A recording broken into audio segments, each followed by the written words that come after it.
Olha, tenho dado na tua mão a Jericó, ao seu rei e aos seus homens valorosos. Amém. Senhor, nós te louvamos pela tua palavra, por tudo que o Senhor já está falando aqui nesse culto. Aleluia, porque antes mesmo de chegarmos a este lugar, o Senhor já estava falando conosco. Continua, Espírito Santo, a revelar toda a tua vontade, a tua palavra neste lugar, que a tua mensagem alcance o propósito e o objetivo do Senhor aqui. Eu repreendo no nome de Jesus todo espírito contrário a esta mensagem, todo poder contrário a esta palavra, toda sonolência, distração, pensamentos negativos, dados inflamados, dores, em nome de Jesus saia, e a bênção de Deus venha poderosamente. Amém. Pode sentar-se, irmãos. Aleluia, glória a Deus. Irmãos, a palavra de Deus, aí está ótimo, obrigado. A palavra de Deus fala para nós sobre a conquista de Jericó. Deus tirou seu povo do cativeiro do Egito, conduziu seu povo no deserto, com uma promessa no coração deles, a promessa de uma terra que manava leite e mel, uma terra que seria um lugar de bênçãos, de prosperidade e de honra para a vida de Israel. Então Israel vence o deserto e agora estão a entrar na promessa. Porém, havia na terra de Canaã pelo menos 7 outras nações. 7 povos habitavam ali. Israel tinha que desapossá-los, tirá-los dali, porque aquela terra era direito do povo de Israel.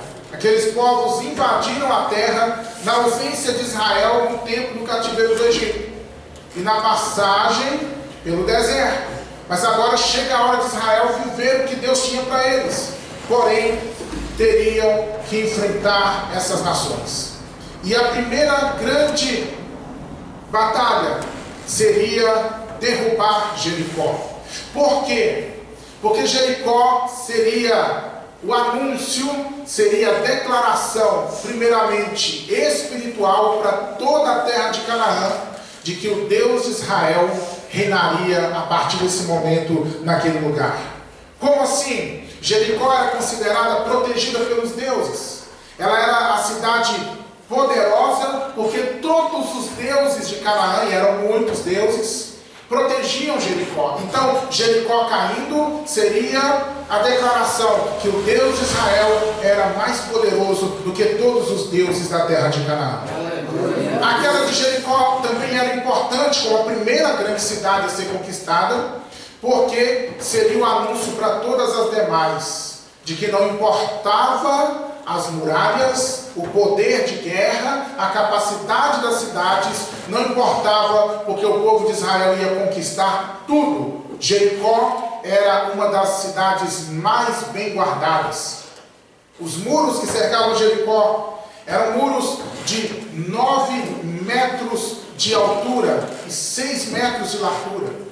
Eram muros que, segundo os historiadores dizem, podia passar carros por eles. Tinha gente que morava em cima do muro de Jericó, no caso da Raabe.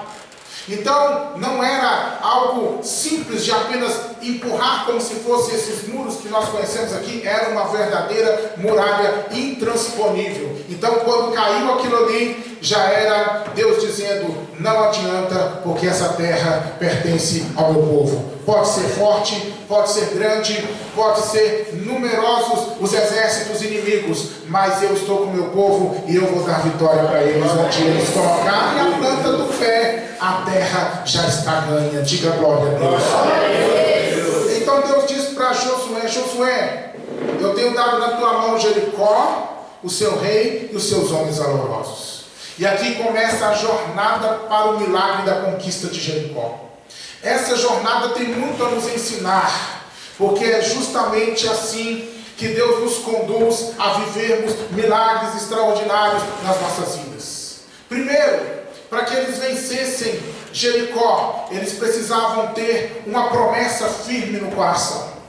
Não adiantava apenas dizer, vamos vencer, ou ir na empolgação, ou ir na força do momento, ou com um pensamento positivo que ia dar certo. Eles precisavam de algo mais. Eles precisavam da palavra de Deus para sustentá-los, porque a ordem de Deus era: vocês vão rodear a cidade 7 dias, e no 7º dia vão ser 7 voltas. E para fazer essa jornada precisava de muita fé, de muita coragem, de muita ousadia, que somente a emoção não iria sustentá-los. Para acreditar que ao gritar o muro iria cair, precisava de uma fé extraordinária. Então, para sustentar esta fé, eles tinham que ter uma palavra no coração. E a palavra era justamente essa. Deus havia prometido: tenho dado na tua mão Jericó, seu rei e os seus alvoroços. Meu irmão, quer vencer? Se encha da palavra de Deus. Quer vencer, quer viver milagres? Encha o seu coração das promessas de Deus para a sua vida.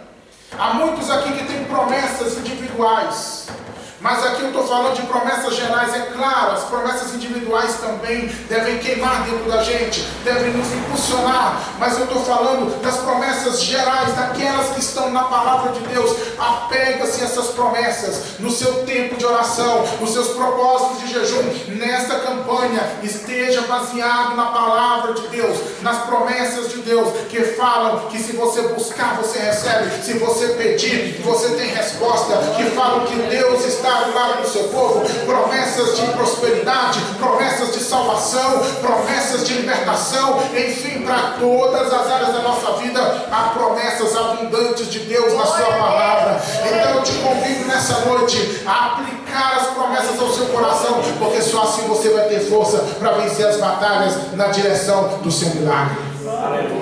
Por que muita gente não consegue viver os milagres de Deus? Porque vai de momento. É aquele carrossel de emoções. Está bem, está feliz, eu vou vencer, eu vou orar, eu vou jejuar, eu vou na igreja. Ah, se Satanás aparecer na minha frente, eu quebro ele todo, eu passo por cima, eu vou vencer. Mas aí, passa um momento emocional da empolgação, vem uma luta na família, vem um problema no trânsito, vem uma situação desagradável, vem uma enfermidade, vem qualquer coisa, aí a pessoa vai lá no fundo do poço. Ao mesmo tempo que horas antes estava mais de 100 graus fervendo, de 100 graus a pessoa desce para baixo de 0. Por que acontece isso? Porque falta a estabilidade que somente a palavra de Deus pode trazer aos nossos corações.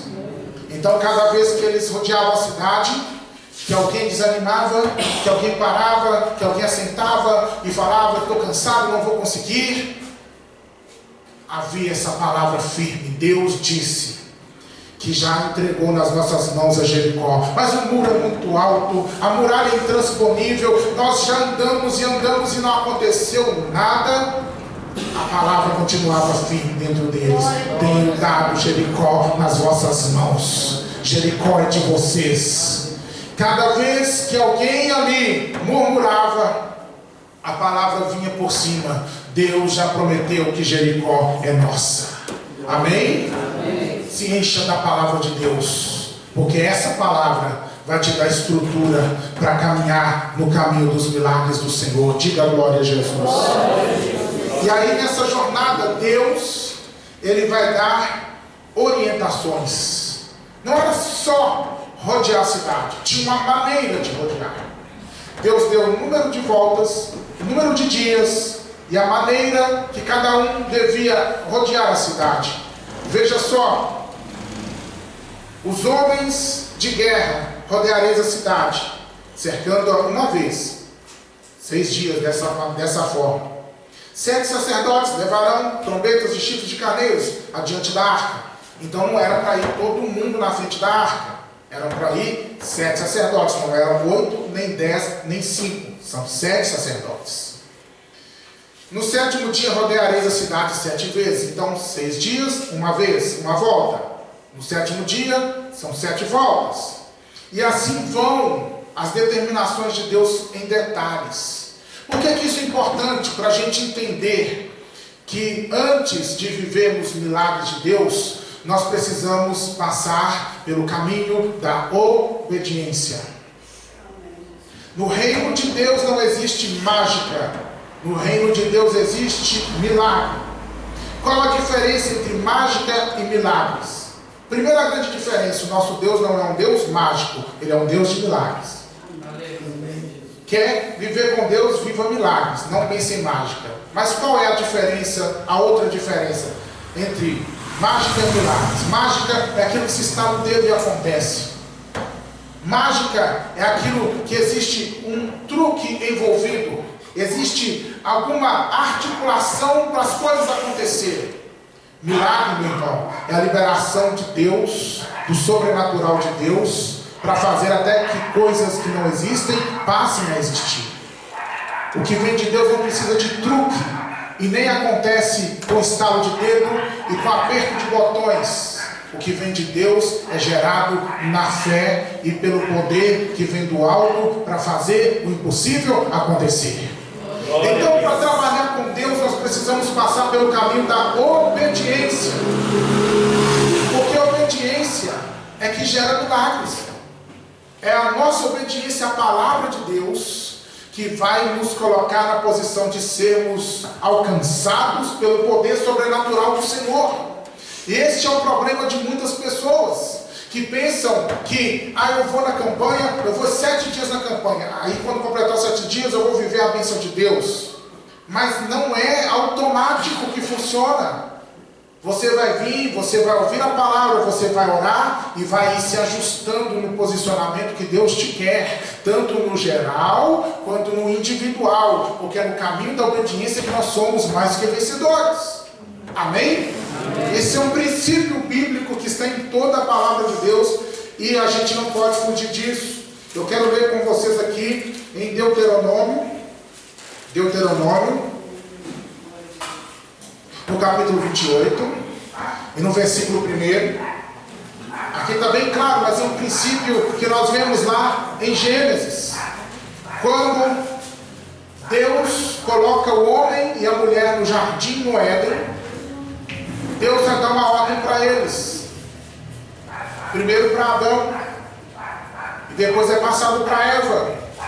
De todas as árvores do jardim vocês comem, mas da árvore do conhecimento do bem e do mal não pode comer. É uma ordem, requeria obediência deles, e através dessa obediência, olha só, irmãos, eles tinham à disposição até a árvore da vida. Por que eles não comeram da árvore da vida? Para viverem num perfeito estado de santidade. Porque a serpente os enganou, porque Eva acabou desobedecendo a palavra de Deus, e ela ofereceu a desobediência ao seu marido, e ele também falhou, e a humanidade caiu, perdeu a bênção do Éden, a bênção da comunhão, a bênção da santidade, a bênção de uma vida eterna, por causa da desobediência. Se eles tivessem obedecido, estariam vivendo a plenitude da eternidade em santidade com Deus. Mas vem comigo aqui, Deuteronômio 28, será que, se ouvires a voz do Senhor teu Deus, tendo cuidado de guardar todos os seus mandamentos que eu hoje te ordeno, o Senhor teu Deus te exaltará sobre todas as nações da terra. E todas estas bênçãos virão sobre ti e te alcançarão quando ouvires a voz do Senhor teu Deus. E aí vem um tanto de bênçãos. Princípio da obediência. Adão falhou. Aí vem a geração de Noé. O mundo pecador. E Deus decide destruir o mundo. Mas Deus olha para Noé e vê um homem justo, fiel. E Deus diz, eu vou salvar Noé. Mas antes vem o teste da obediência. Constrói uma arca. E aí Deus dá detalhes. Não era só construir uma arca do jeito que ele imaginasse. Tinha que ser de 3 pavimentos. Tinha que ter betume. Tinha que fazer da maneira certa. Do jeito certo. Noé passou no teste da obediência e viveu a bênção da salvação para si e para sua família e de ser o gerador de uma nova humanidade. E assim vem os testes de obediência de Deus. Abraão, antes da bênção transbordar sobre Abraão, o que Deus faz? Me dá teu filho, o teu único filho. E Abraão vai oferecer a Deus.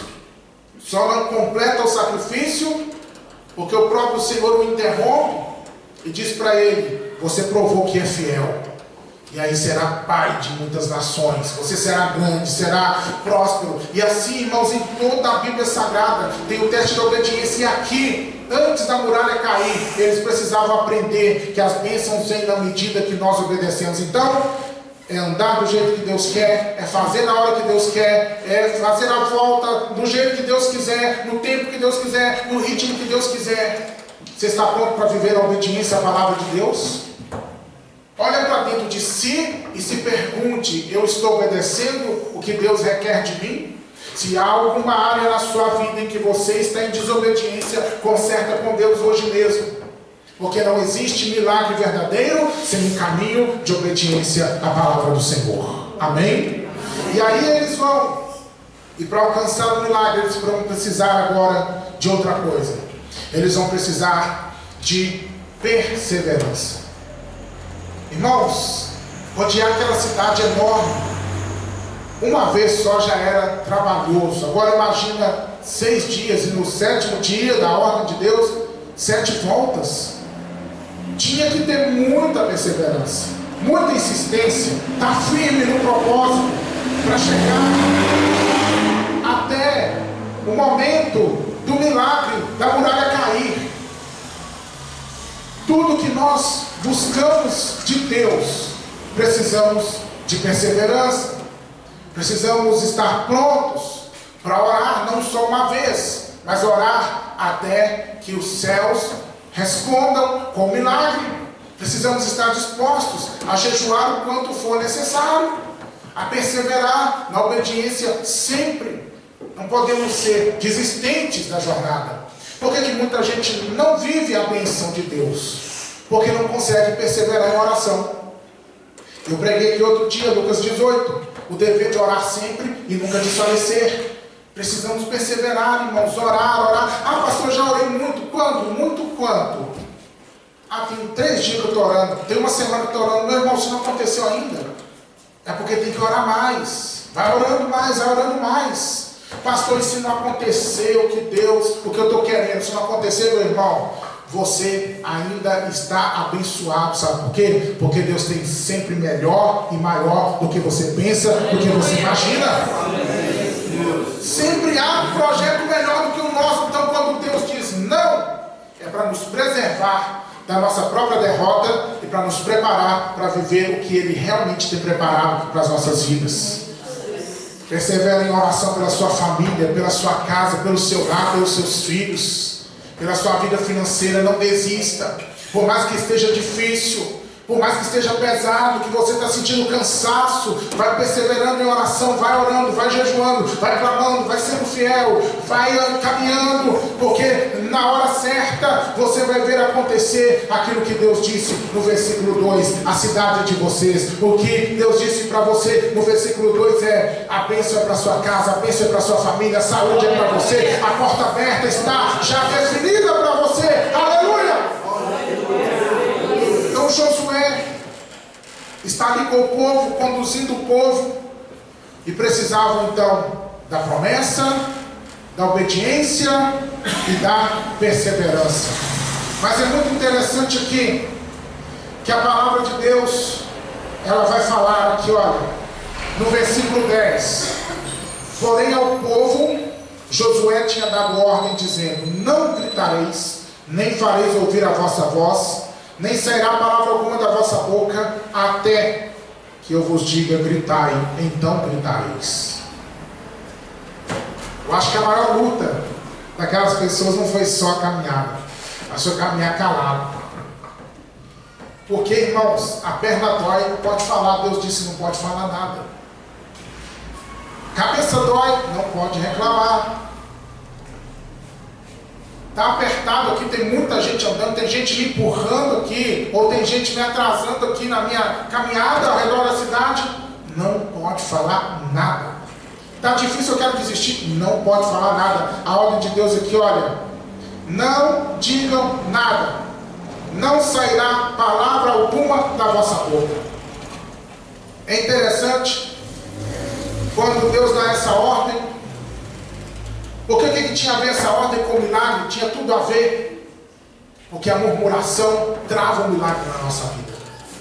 A reclamação, o falar precipitadamente diante de Deus, acaba fechando as janelas e portas dos céus, que devem estar abertas para nós vivermos o sobrenatural.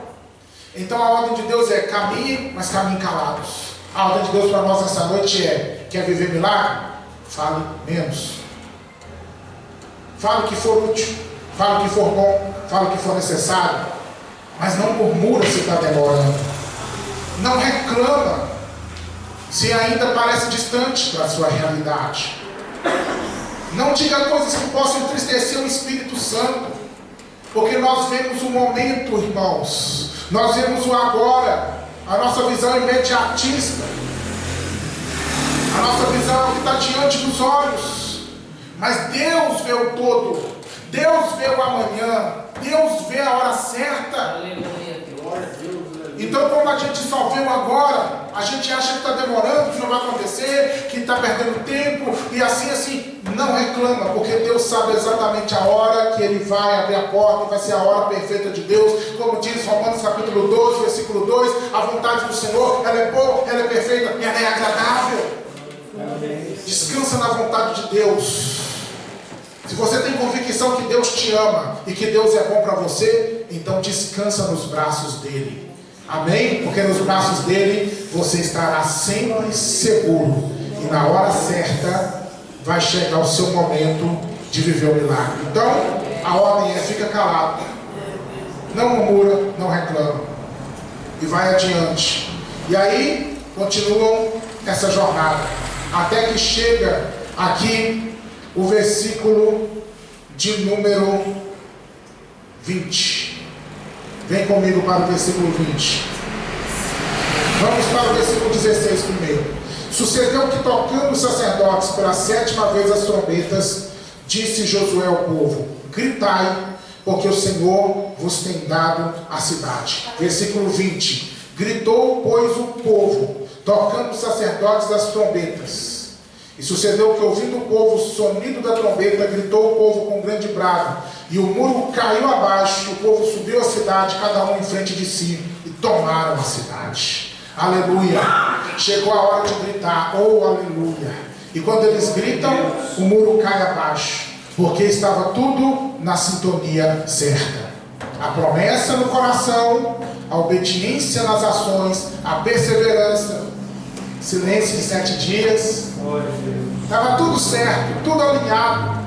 O nosso problema é que nós saímos da linha, mas quando nós estamos alinhados com o propósito de Deus para a nossa vida e para o nosso tempo, meu irmão, é só uma questão de tempo. Aleluia! Então eles gritam, o muro cai. E o que é interessante, que eu quero te chamar a maior atenção aqui é: gritou o povo, e o muro caiu abaixo, versículo 20, e o povo subiu a cidade, cada um em frente de si, e tomaram a cidade. A tomada de posse é importante na nossa vida. Quando nós sabemos, é o meu tempo, esta vitória é minha, esta palavra se cumpre na minha vida hoje, o que me resta é abraçar o que Deus está me oferecendo. E aí chega nesse ponto, muita gente, ao invés de subir a cidade, recua. Muita gente, ao invés de tomar a cidade, acaba virando as costas e indo embora. E Deus fica, vou usar uma linguagem humana, é claro que Deus sempre entende tudo, mas eu vou usar uma linguagem humana, Deus fica sem entender. O meu filho tem promessa, meu filho é obediente, perseverante, vigilante, fez tudo certo. Na hora que eu abro a porta, ele diz: não, eu não mereço, é muito grande para mim, passa para outro. Na hora que vem a promessa, na hora que vai se cumprir, ao invés de abraçar, ah não, isso não é para mim, é muito grande. Ah não, se eu viver essa bênção, o que as pessoas vão pensar de mim? O que as pessoas vão falar? Meu irmão, minha irmã, em nome de Jesus, Essa igreja vai fazer 10 anos aqui em cima no Novo Cruzeiro, em agosto agora. E nesses 10 anos eu estou tentando fazer o que eu vou fazer aqui agora, de novo. Eu louvo a Deus que eu tenho conseguido pelo Espírito Santo. Abrir a sua mente para você entender que Deus tem o melhor para a sua vida. E nós, quando Deus decide fazer o melhor para a nossa vida, nós temos mais é que desfrutar o que o Senhor está colocando à mesa como banquete para nós. Aleluia! Seja humilde diante do Senhor. Seja quebrantado diante de Deus. Mas se Deus quiser te levantar, então se levante. Se Deus quiser te prosperar, então prospera. Se Deus quiser que você viva uma vida vencedora, seja mais do que vencedor. Porque se o Senhor determinou sobre ti, se o Senhor decidiu que é teu, abrace isso e não se preocupa com mais nada. Porque o dono da bênção decidiu que você é abençoado. Meu irmão, a porta grande se abriu, entra por ela. É de Deus, você sabe que é de Deus, então entra. Chegou a oportunidade de comprar, você tem dinheiro, você já orou, é de Deus, compra. Ah, surgiu a oportunidade para eu viajar para o exterior, para passear, para ver lugares maravilhosos. Ah, mas eu não vou não, porque... Irmão, esquece disso. É de Deus, não tem condição? Amém, vai, irmão, desfruta. Vive o que Deus tem para você na plenitude. Aleluia. Porque tem a hora de chorar, mas também tem a hora de sorrir. E se é a sua hora de sorrir, sorria. O sorriso mais largo que você puder. Sorrir na presença de Deus. Amém? Quem tiver, por favor, quero orar com você agora. Eu estou sentindo Jesus abençoando a nossa vida aqui essa noite. Aleluia. Oh, glória a Deus. Levante a sua mão direita para mim e diga: meu Deus, eu creio que assim como o Senhor derrubou a cidade de